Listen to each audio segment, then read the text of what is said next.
hold on. Sorry. Hey there, IndieVoice community. We hit the milestone, 500 subscribers. Thank you all for the incredible support. It means the world to me. I couldn't have done it without you. To celebrate, I thought it'd be fun to look back at some of my favorite indie games we've reviewed on the channel before. So let's dive into my top 5 picks. Also, there was a vote here to go either my childhood golden age game or we just talk about the 5 games. And surprisingly, and also not surprisingly, you've all chose the top 5 picks. So let's get started.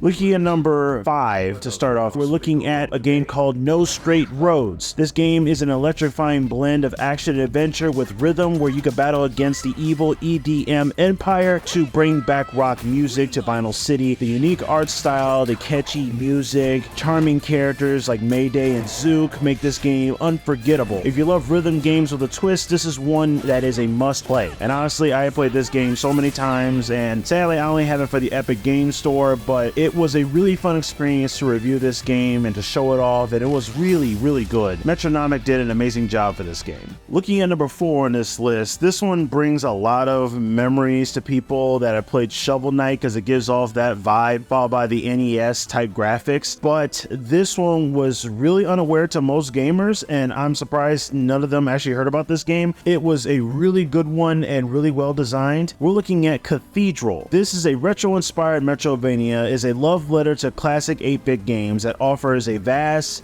interconnected world filled with secrets, challenging enemies, epic boss fights. The pixel art is very stunning and the exploration is very satisfying. If you're into challenging games that reward exploration and skill, Cathedral will definitely scratch that itch. Looking at number 3 on this list is Beacon. Now, if you haven't seen this game before, this one has been another one of my strong favorites when I started the channel. This is like a roguelike sci-fi shooter that is all about surviving and evolving on an alien planet. The game's DNA system lets you mutate and adapt with each run, making every playthrough unique. The art style is very sleek, the gameplay was very fast-paced and addictive. If you are into roguelites with deep customization, Beacon is a standout title, and it was one of my also beginning favorites when starting IndieVoice. It was just constant changes each time. You have no idea what mutations would happen to your character, and I was happy to play this. Looking at number 2 on this list is one of my most frustrating games I've ever played on the channel. It was the very first time I actually played a game that was very frustrating. Not like getting over it or the one game Markiplier was playing, which is allow you to climb up and everything, but this is called Jump King. Now, this game was straight up about patience and skill. It's a platform where you play as Jump King, climbing up to the tower to reach a legendary smoking hot babe that awaits.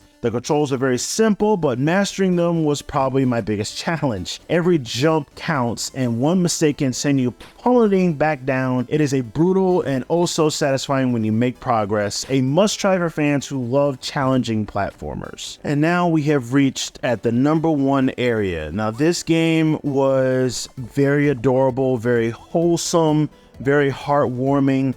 This game is called Here Comes Nico, a oddly strange game, even though this was something that focused more on positivity and kindness. The game's narrative subtly promotes messages of helping others, being curious, and finding joy in the little things. It's a perfect escape from the hectic pace of everyday life, offering peace and uplifting experience. The soundtrack was very good, and overall, this was probably one of the more wholesome games I've ever had on the channel, and it brings just the simplistic mechanics of jumping around, experiencing this Paper Mario-esque world, and seeing how and knowing about the main character and their backstory and hanging out with a boss frog with a tie. It's oddly strange, but yet it was incredibly fun, and I love that game, and I'd probably recommend it to most people that are looking for something of this interest. And there you have it, folks, my top 5 favorite games from the past indie games I review on this channel. I'm glad and happy to share all of these amazing gems with you, and I greatly appreciate the time you take into looking at my channel, liking it, leaving a comment, all that type of stuff. But before we wrap up here, I want to share some updates and things I want to do with the channel to getting to our goal of 1,000 subscribers, which I want to share with you some ideas I've had and some things that probably will be starting soon on the channel. I want to start doing some projects focused on itch.io and Game Jolt. I haven't really been focusing on that like I used to, and I need to start doing that more. There are a lot of demos and indie games that are on there that should definitely be shown about. Maybe there are also some other game reviews, and maybe if I get a better place that I'm at, start doing some interview sessions. And I also want to do something called the Indie Game Showcase, where you get to vote on games which I should review next. Plus, we'll have some giveaways and contests to give back to our awesome supporters. It's all about celebrating indie games together and making IndieVoice a place where your voice can be heard too. Lastly, we're going to start expanding our content even more with more in-depth reviews, maybe behind the scenes on how I create videos and such. And I'm constantly striving to provide you with amazing content, and hopefully you'll come with me along this journey. So there you have it. This is just a taste of what's to come as I aim for 1,000 subscribers and beyond. I am incredibly grateful for all your support you've shown so far, and I'm excited to continue this journey with you. If you have not already subscribed yet, make sure to hit that subscribe button and join our community. Let's keep spreading the love for indie games and discovering new gems together. Thanks for being part of this amazing journey, and as always, stay awesome, keep supporting indie games, and until next time, this is IndieVoice here signing off, and I'll see you next time.